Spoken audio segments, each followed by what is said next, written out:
Hamster, how long has it been since we reviewed a mainline Pokemon game? The Last Story, Monster Hunter PS2, Link to the Adventure, Ranking Pokemon Generations, Metal Gear Solid, King Story Plus, Zero Saga Episode 1, Zelda Breath of the Wild, Metroid NES, Pokemon Coliseum, Shadow of the Colossus, Fortnite, Banjo-Kazooie, ARMS, Monster Hunter World Iceborne, Metal Gear Solid 2, Hollow Knight, Final Fantasy VII Remake, Bayonetta, Kanto Pokemon Opinions, Resident Evil 2 Remake, Johto Pokemon Opinions, Doki Doki Literature Club, Monster Hunter Generations Ultimate, Hoenn Pokemon Opinions, Metal Gear Solid 3, Metroid Samus Returns, Sinnoh Pokemon Opinions, Uncharted Drake's Fortune, The Witcher Enhanced Edition, Unova Pokemon Opinions, Super Smash Bros. N64, God Eater Resurrection, Kalos Pokemon Opinions, Half-Life, Black Mesa, Zelda A Link to the Past, Kingdom Hearts, Alola Pokemon Opinions, Bioshock, Persona 5 Royal, Xeno Saga Episode 2, Monster Hunter 4 Ultimate, Galar Pokemon Opinions, Uncharted 2 Among Thieves, Catherine Full Body, Metal Gear Solid 4, No More Heroes, Super Metroid, Super Smash Bros. Melee, To the Moon, Blasphemous, Horizon Zero Dawn, Overcooked, Witcher 2 Assassins of Kings, Super Mario Bros., Phoenix Wright Ace Attorney Trilogy, Metal Gear Solid Peace Walker, Digimon Story Cyber Sleuth Hacker's Memory, Metroid Fusion, Xenoblade Chronicles Definitive Edition, Metal Gear Solid 5 Ground Zeroes, Metal Gear Solid 5 Phantom Pain, Pokemon Snap, The Witcher 3 The Wild Hunt. Yeah, it's been a while. It might be a bad idea to make them wait another 65 episodes for the next one. The recent survey results make it look like they want to riot. I was so excited for both the original Pokemon Gen 3 as well as the eventual long-rumored remakes that finally released 12 years later. I say we cover them both in one huge double feature episode. Don't you mean a quintuple episode? I'll be focusing on the original GBA games Ruby, Sapphire, and Emerald, and everything they brought to the table for the franchise in the early 2000s. Which I guess leaves me with the 2014 3DS remakes Omega Ruby and Alpha Sapphire, rounding up the changes and alterations they offered over the originals. So now that it's been a year and a half, let's talk some Pokemon.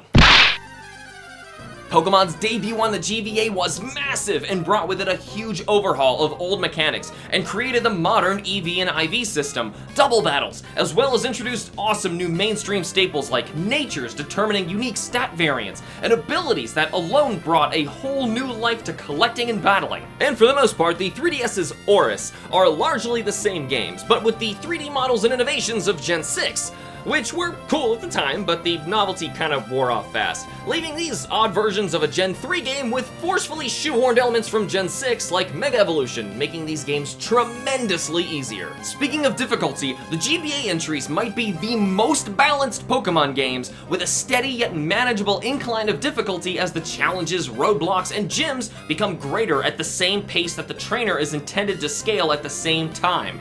Plus, they included the Battle Tower for endless post-game battling content. But it certainly wasn't balanced for the OP Team XP system from X and Y ported to ORAS, or the game awkwardly giving the player Latios or Latias right after the 5th freaking gym, all just for a new flight mechanic that's cool for an entire one time before you realize it's just fly, but with more steps. Yeah, but I loved how the originals teased you with Latios and Latias as these legendary roamers that camera crews struggled to even identify, blurring past them in a streak of color after beating the Elite Four. It felt like a brand new adventure hunting down these epic speeding rocket Pokemon that were always one step ahead of you, even in the intro cinematic.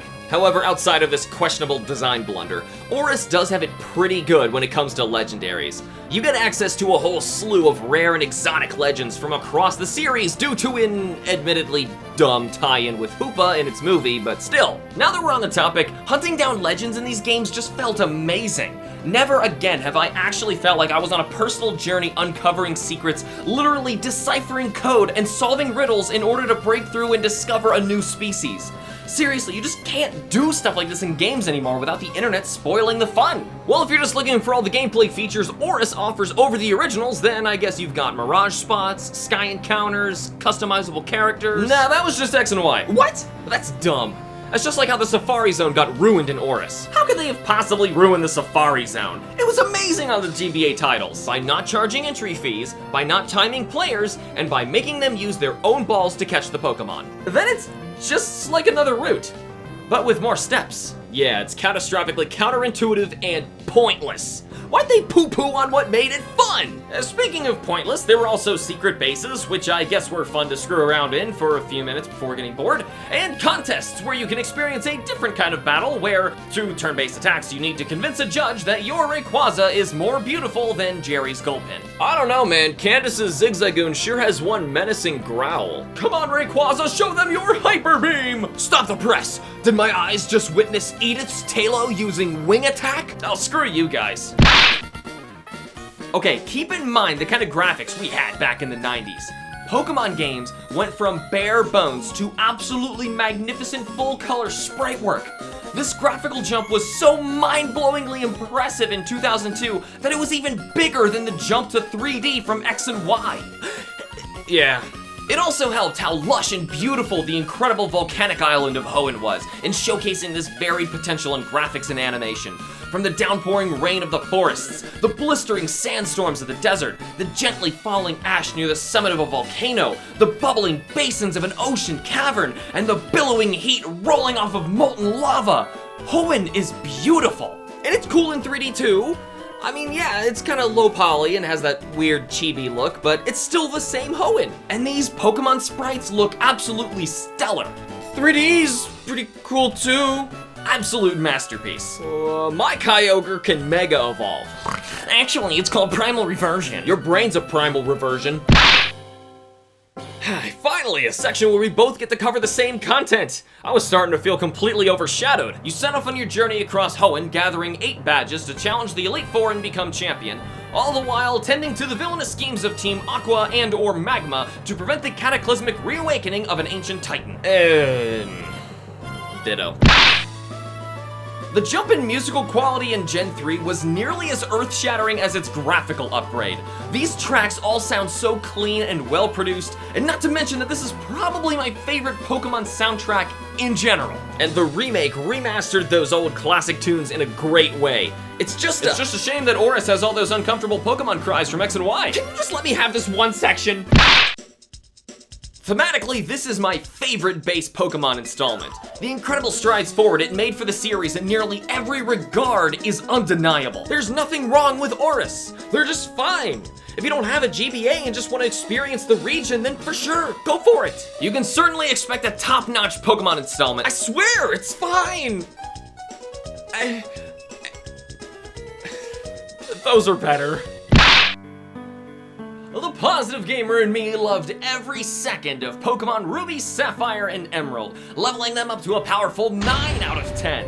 Countless innovations aside, I just had a blast with these as a kid, and can still appreciate them in countless new ways all these years later. The critical gamer in me rates Pokemon Ruby, Sapphire, and Emerald with a strong 8 out of 10.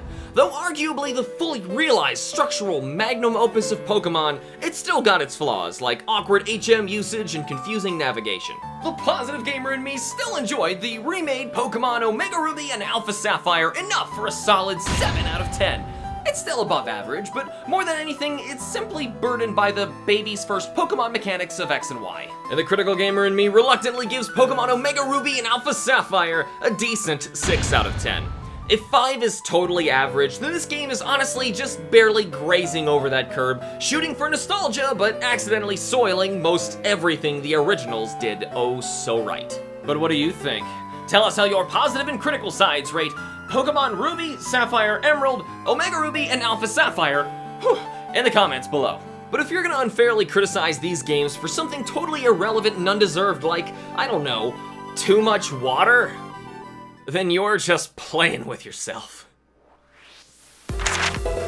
Thank you for watching. Remember to like and subscribe for more, and use the links in the description to nominate future episodes. Thank you to our amazing Patreon members, Atomic Thomas, Cameron, Arrow, Ben, Rowan, Erica, Shyam, Sid, and Squad Fam. Whip.